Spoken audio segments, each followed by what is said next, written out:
First Energy.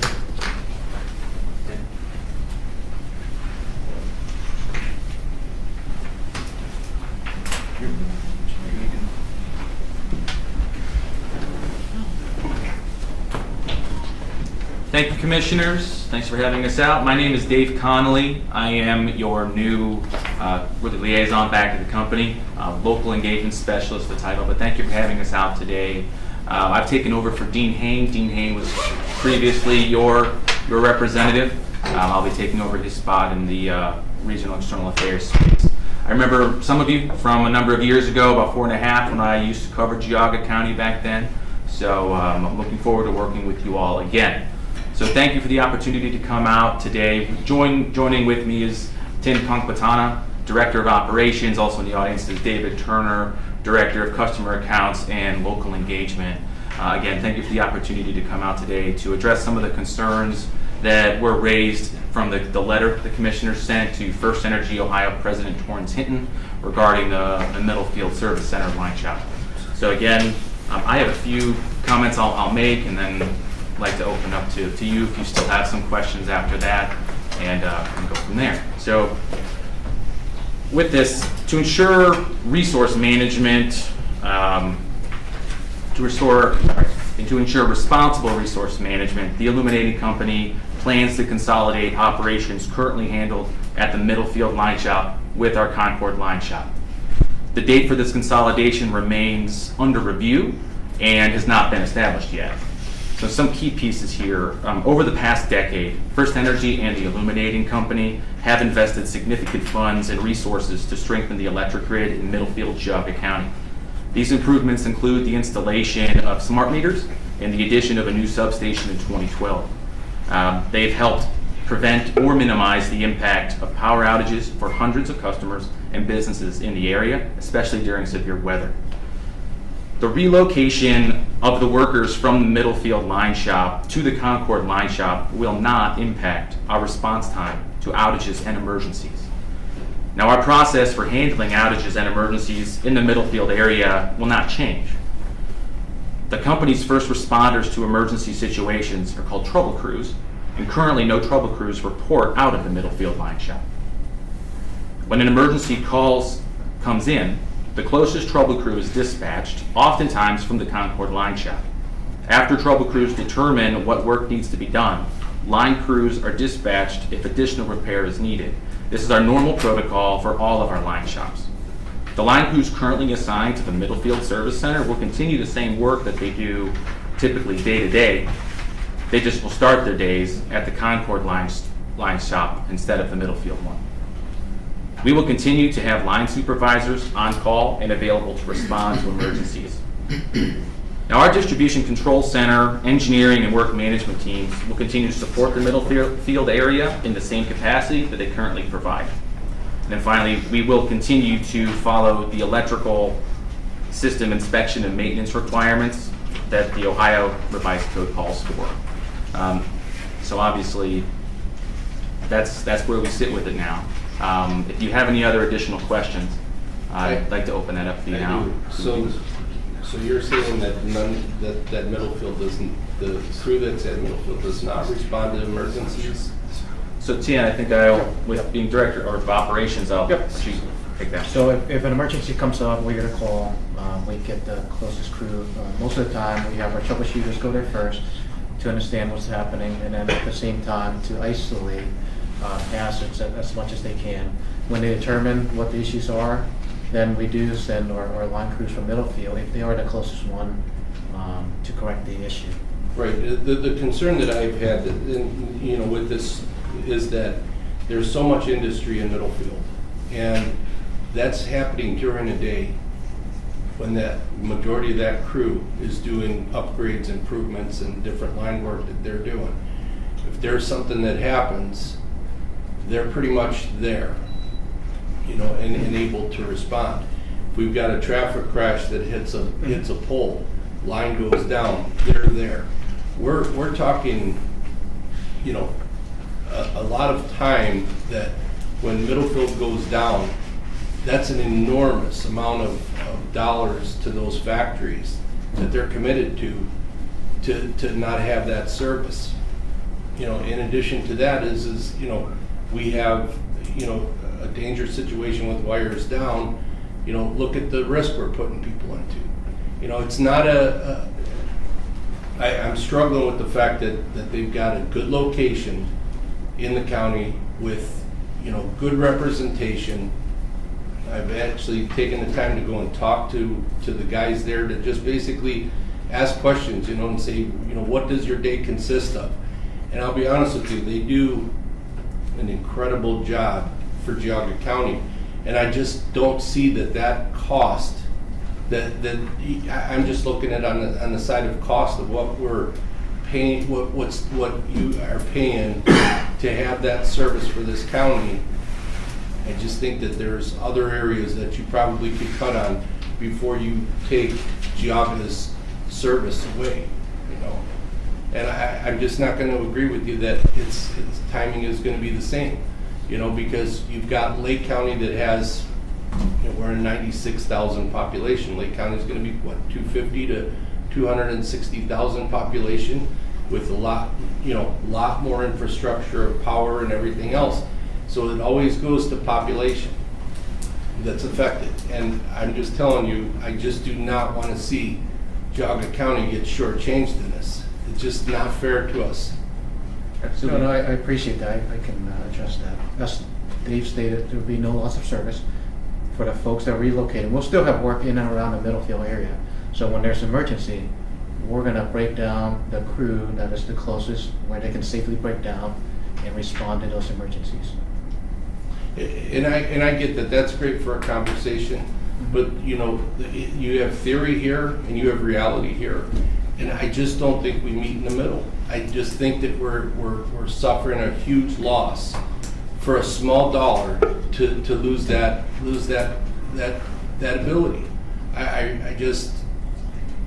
I've seen it too many times. I have a business in Middlefield. I talk to a lot of the businesses that are in Middlefield, and I can tell you that that unit that's in Middlefield has been incredibly responsive to the people in Middlefield, but not just in Middlefield, but across the county. Those guys are committed. They're true to this area, and the familiarity that they have with the line system and all the power equipment that's in our county. It's you just don't recreate that, you know, overnight. I mean, these guys are like a fine-tuned machine. They've got all their spare parts, all their, you know, everything within their yard that these guys can respond like this. You know, and I'm sure you guys have been to their yard, but everything has got its place. Very organized, very put together. The guys there are professional. They do a great job. You know. No, thank you for sharing that. Tim, can you follow up more on the crewing and how that change will be affected? Yep, so again, the work's gonna stay the same. We're still gonna have people around, in and around the shop. There's only 5 line workers currently that resides at the Middlefield Service Center. And they're gonna be relocated from a reporting standpoint to Concord. Again, nothing else is gonna change, no loss of service. We'll still have all the pieces and parts. It's just the reporting location that's gonna change. But I mean, Concord's 30 minutes away from Middlefield, so if there is an emergency, they have to drive 30 minutes. So it seems like there's going to be at least a 30-minute delay for any time that there is an issue. So we have our chopper crews that are around the service area. They don't just wait in the shop to get a call when there's an emergency. Well, just like how we are right now. We have a transformer that goes down, and they need to get a transformer. Right now, if one of those factories in Middlefield goes down and they need a transformer, they're 5 minutes away to go pick up that transformer and be back, you know, to be able to be back in and doing an install. If we don't have that yard there, where are they gonna have to get parts? So I'm not buying that whole time thing, because there is an incredible amount of time that's going to be lost from going to point A to point B just to gather parts and equipment. You can't sit there, you know, and be honest in this and say that that's not the case, because there's going to be a lot of extra time that we are going to be down from determination of what part is needed to go pick that up and to bring it back. And with the yard that they have, they have just a conglomeration of all of that equipment right there. And it makes it so much more convenient, effective, and it serves our business community. You know, at the end of the day, we need to have our businesses protected. And it's just, we have an incredible amount of people that have dedicated their companies to our county, that have committed their service to you guys, providing them power. It's the least you could do is to maintain that position. You know, I understand, you know, shrinking down and doing what you need to do to run your company more effective and efficiently, but we have a very, very different scenario here with the amount of industry that is in that town. And we've got another building that's going up there, another 1 million square feet. You know, and I get it. They could have on-site generators or what have you. At the end of the day, it's about service, and it's about what we need to provide. We shouldn't be going backwards in this. And I think that this is a huge step backwards. And I'm just passionate about it because I think that this is a bad move for our county. I will add that at least I realize that you guys are not the decision makers likely on this, right? So I don't want to shoot the messenger, but we can fire off a few rounds perhaps since you're here today. Understand. So changing gears a little bit, 2024 was the test year for First Energy as far as rate making goes, correct? And so when the PUCO is deciding First Energy's base distribution rates, what they're looking at is what your costs were in 2024, and that includes this Middlefield shop. So to the extent that you take that off your books, you save money, but you're still going to be basing your rates, the rates that we all pay as ratepayers, on 2024 cost. Do you have any response to that? So the response, I mean, the rate case is currently in front of the PUCO, and ultimately that will go through that process. I don't have much more of the specifics that I can comment on that one, but that's where that sits. But do you understand my point that your cost for that 2024 test year are based on including the Middlefield service shop? So if you eliminate those costs, that doesn't seem like a good faith negotiation with the PUCO regarding what customers' rates should be. Sure, and I do hear what you're saying, and obviously that will be part of that hearing, I would imagine. As not the decision maker, I wouldn't have a direct impact on that, but. Yeah, I mean, so those depositions are going on right now, and Mr. Hinton, I know, was deposed recently on that. And I mean, one thing he admitted was that service would go down in Geauga County, the responsiveness as a result of that shop being taken away. He said that on the record. So in time, it's like, you know, we're going to get less service for higher electric rates, you know, in time. And a question for the Middlefield Service Office, do you guys own it or do you rent it? We currently own it.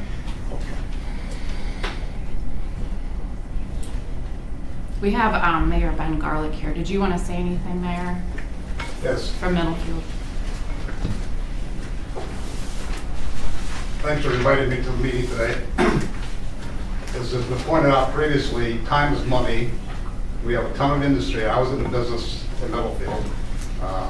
It's been a few years. Before they put the new power line substation in, we were down constantly. Every time it rained, the power went out. It cost us thousands and thousands of dollars.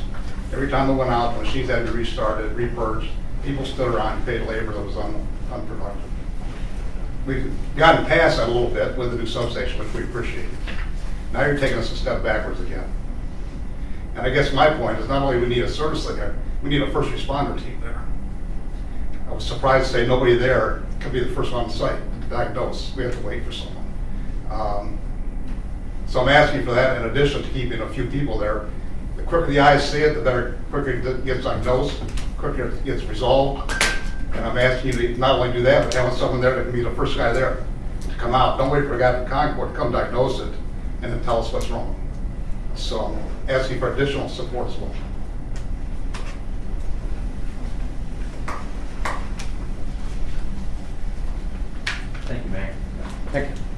You know, I think at the end of the So, day, what we one need other is. thing.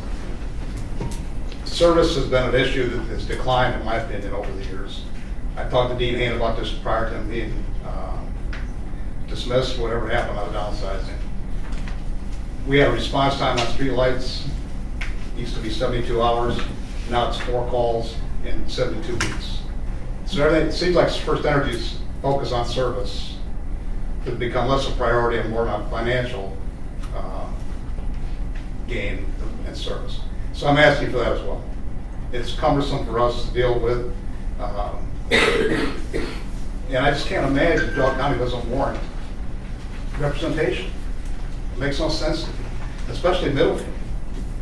You know, we have 6 of the 11 biggest employers in the county in Middlefield, and you're a half mile away from most of them, and you're gonna be 30 minutes away. And as Ralph said, the parks are there, it makes everything go so much better. So we're asking for that support. Understood.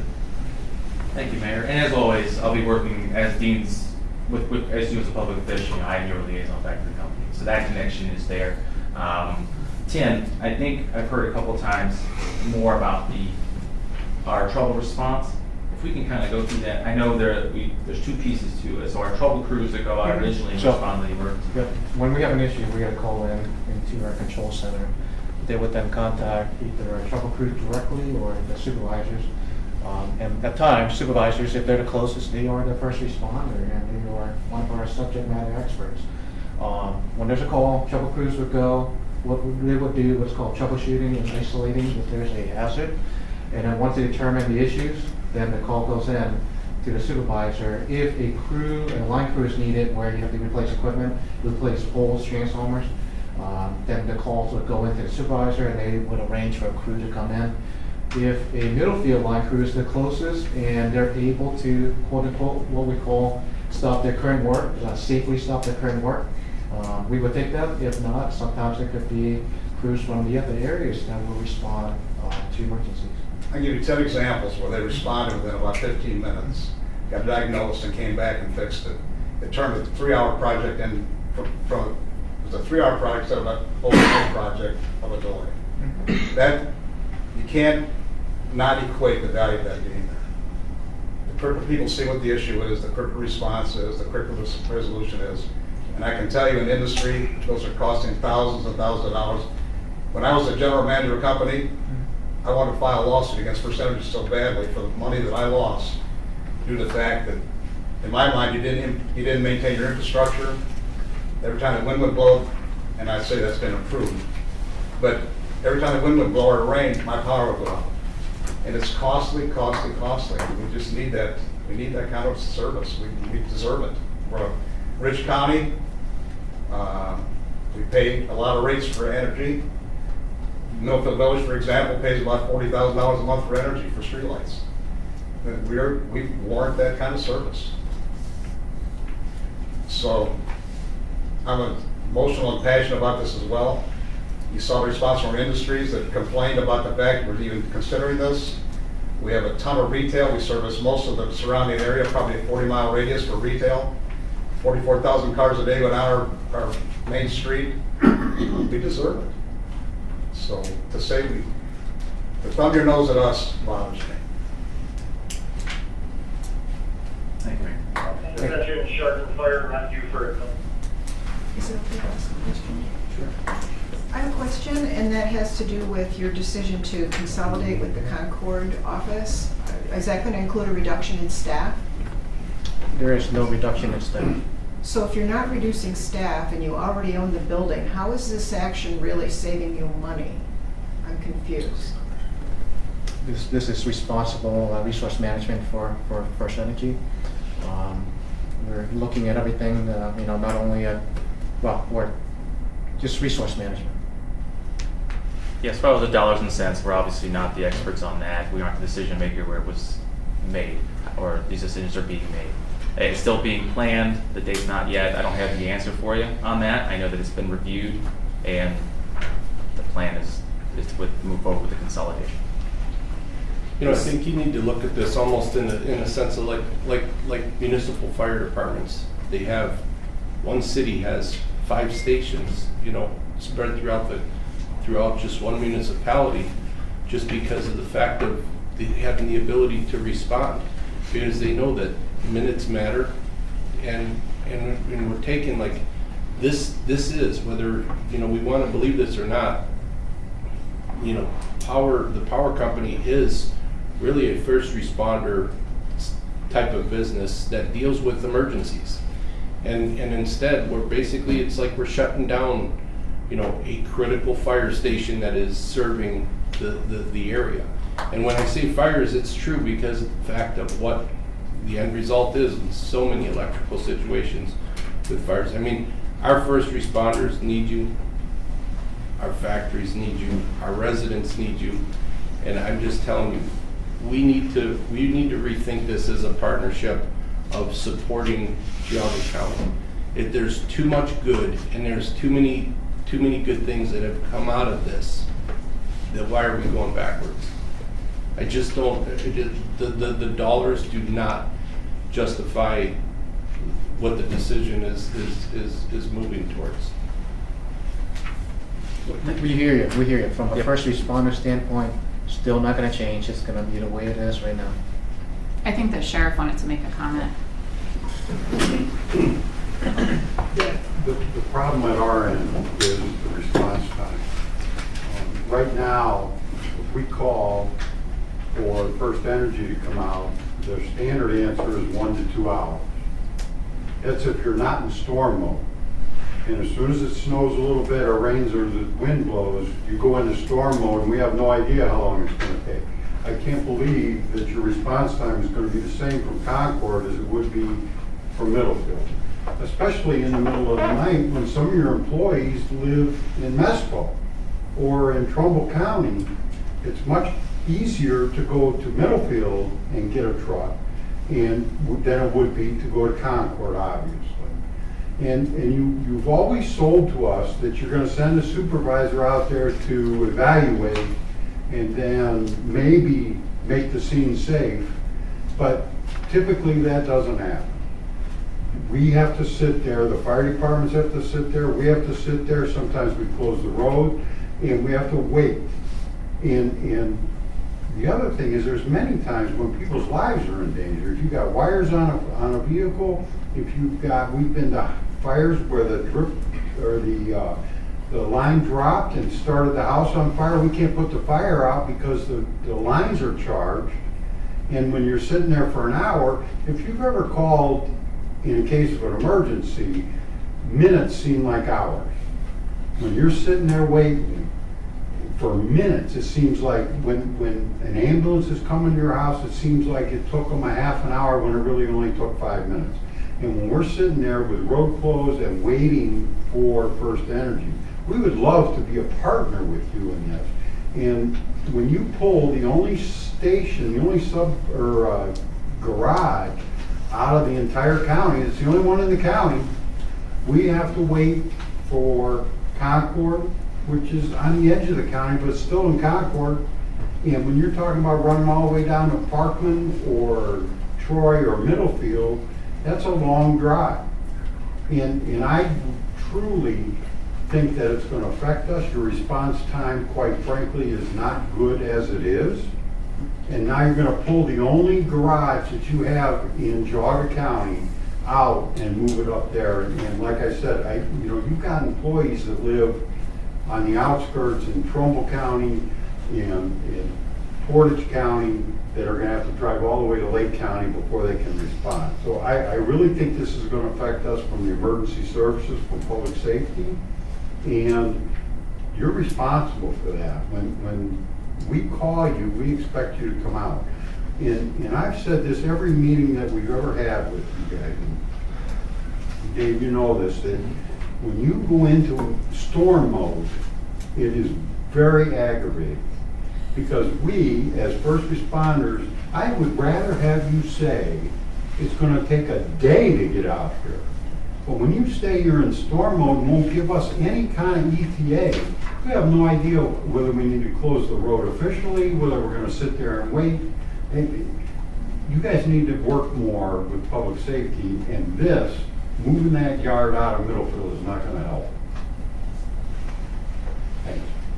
Thank you for your comments, Sheriff. And one thing, back with my role here, for you, Sheriff, for the commissioners, mayor, your other public officials, that's what I'll do, and I'll continue to commit to work with you to work with that communication and be available for you in that way. The other pieces, as far as response time, Tim would be the experts on those things with the groups, how we work with our trouble group. Just like I stated earlier, we have trouble crews on in and around the area. They don't just sit at a service center to wait. They're getting assigned work. When there's an emergency, they are the first responder. We have them on around the clock. We don't have to wait to call from home or anything like that. They're around the clock throughout the service territory. And if somebody's stuck on, let's say, another emergency call, we bring in the person from a different area. It's whoever's the closest for that emergency, especially if you have a down wire. And that has to be stated when you call in, hey, we have a down wire, we have a hazard situation. They're gonna stop other critical, non-wired down type of work and respond to that call. Well, and I've been to your communications center, it's in Brecksville, or? Yes. And the command center in Concord, and you've got, I don't know, probably millions of dollars worth of computers there and people sitting there, and you would think that you could give us some kind of ETA to figure out, I mean, those computers, I'm sure, are prioritizing those calls. The other thing is that communications between the safety forces and First Energy has not been good. I can't remember the last time a representative was at a commissioners meeting. Some of the old timers were at commissioners meetings once every 3 months. You talk about Doug and Mia Moore and some of those other ones, we knew them personally. Now, Dave, I hope that this is better. I mean, I've already had more communications with you and since you've been back over here than I did with the last guy in the last year. So you need to work with us. I think we need to work together. And I truly believe that moving that Middlefield site out of there is not going to be for the best for us. Thank you, Sheriff. Thank you. Will they reconsider? As of right now, the plan is to consolidate. Obviously, we'll share any information we gained today with our management. Okay, so the letter we sent to Mr. Hinton, it said that we were going to file public comment with FE's current base distribution rate case before the PUCO if you fail to reconsider this, which it sounds like is the case. So I will go ahead, if that's all right with you gentlemen, and start working on those comments so we can file those with the PUCO. That'd be good. Understood? Thank you for the opportunity to come out today. Thank you. Thank you. Please convey this strong message back to your superior. Absolutely. Thanks for coming in. And show them the YouTube video.